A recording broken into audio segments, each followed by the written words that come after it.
You are going to fall in love with life again by taking yourself on a solo date. I have 30 solo date ideas that you can try throughout this year. Let's get into it. So welcome back. My name's Marissa, your multi-passionate creative best friend, helping you build your dream life one hobby, habit, and income stream at a time. You can subscribe now so you don't miss my next call. And we're going to go on some solo dates this year to get to know ourselves better so that you can fall in love with life again. The benefits of going on a solo date, obvious reason is that you're hot and deserve a treat, so you might as well go out and do that. But if you want to get a little deeper, then taking yourself on a solo date is a great way to understand your likes, your dislikes, build your self-confidence by going to do things alone without that added pressure of having others around you. And then also dating yourself is going to help you understand what you want in a partner. If you are already going to go take yourself on dates, you're going to buy yourself flowers, you're going to go to dinners, you're going to try that new cooking class, you're going to go do all of these things, then as you build relationships, whether platonic or romantic, you're going to have a standard to set because you are the baseline, because you trust yourself and you love yourself no matter what, whether or not you're alone or if you have a massive group of friends, you're going to be okay because you have built this relationship with yourself that's going to last.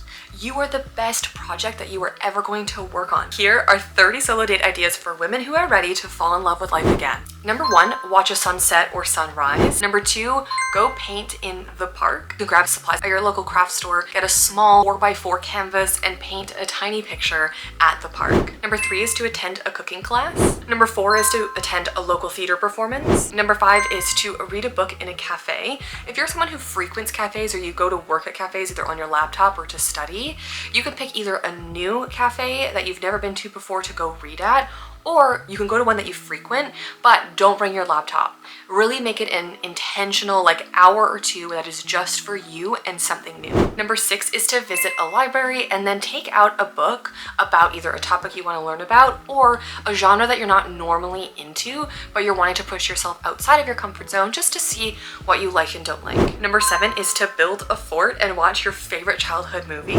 Number 8 is to bake a cake or your favorite dessert. Number 9 is to take an inspiration walk or a photo walk. So before you go, set the intention of I want to take photos of butterflies, blue flowers, birds. And so on your walk as you go, you're going to start taking photos and document the thing that you're intentionally looking for. And this just allows you to, one, not be in your head. You're going to be in the moment, kind of scanning your surroundings, just seeing where these things are. Number 10 is to do a puzzle. Number 11 is to get really dressed up and go to an art gallery. Number 12 is to paint your nails, give yourself an at-home manicure or pedicure. Number 13 is to write a poem, and you can be strict in you have to write a haiku or a sonnet, or you can simply just let whatever words come out onto the page. Number 14 is you can volunteer at a local organization. This one will be in advance because you do have to sign up and get approved for some volunteer programs. Number 15 is to take a ceramics class. Number 16 is to be a tourist in your own city. Google tourist attractions in your city and go to 1 to 3 of them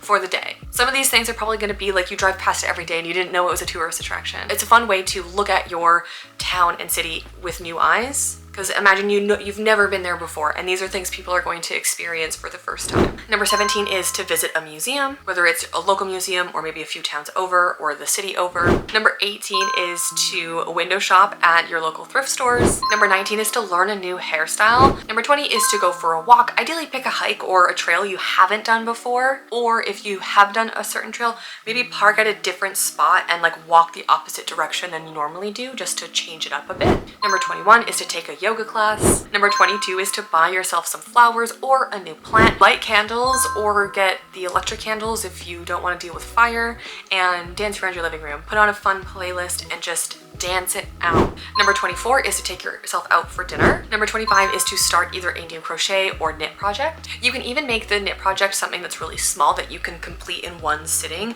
so that you have a tangible object or a tangible thing that's done. For me, I did get a crochet little a cherry keychain kit. Say that 10 times fast. And so that's something that I'm going to be doing on my solo date to just finish one full project, but also spend time doing something that I love. Number 26 is to paint flower pots. Number 27 is to watch a musical or either attend a musical if you have a local theater that has musicals playing. 28 is to make a hot chocolate flight. So find 2 to 3 hot chocolate recipes and make all of them and try them. That'd be so much fun.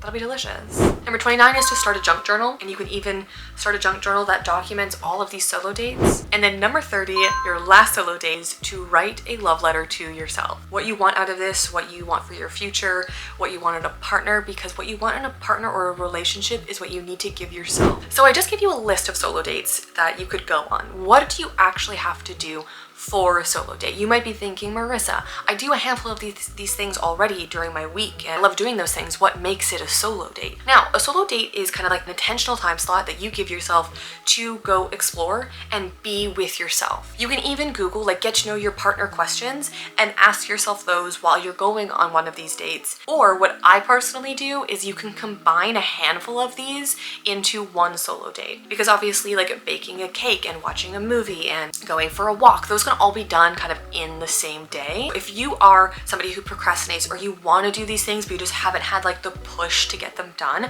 here's my challenge for you. I want you to take yourself on 12 solo dates. That's one per month. And I know we're basically at the end of January now, so you only have one more weekend to take yourself on a January date. But I want you to take 12 solo dates, and you can make it the last Saturday or Sunday of every single month, where you schedule in an hour to 3 hours of time that is simply just for you, where you get to plan the date, you get to get up, get ready, go do an activity, you maybe come back and make a dinner, and you just pick 2 or 3 of these things to put in that time slot where you get to just explore something new and get to know yourself along the way. And then the other part of this is if you need to document it, so take a photo or video clips of your time doing a solo date, do it, document it, and see how you can start a journal as well, where you journal how you feel or what felt weird or what are the things holding you back.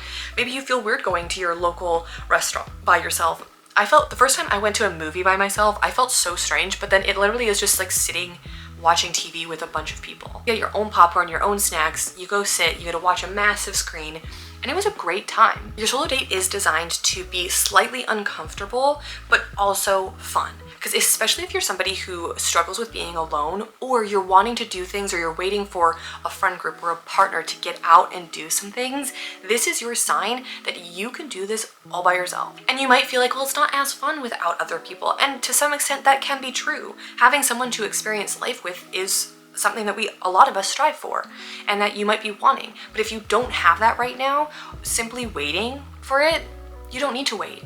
You can start doing these things, and then as you get a partner or as you build more friendships, as you find people in your community, you're going to be able to be like, oh my gosh, I had this really fun thing that I did. I'd love to share it with you. You're going to already know things that you enjoy and that you like, so that you are able to even connect with other people. And another facet of this, I'm kind of going on a tangent now, is that as you do some of these things, so like taking a cooking class or volunteering or going to a restaurant, you're gonna meet people as well. You're putting yourself out there into the community in general, which is gonna open yourself up to even more possibilities of connections that you can make. So that is everything that I have for you in this video. If you enjoyed it, hit like. You can also subscribe so you don't miss any of my videos, and I will see you in the next one. Bye!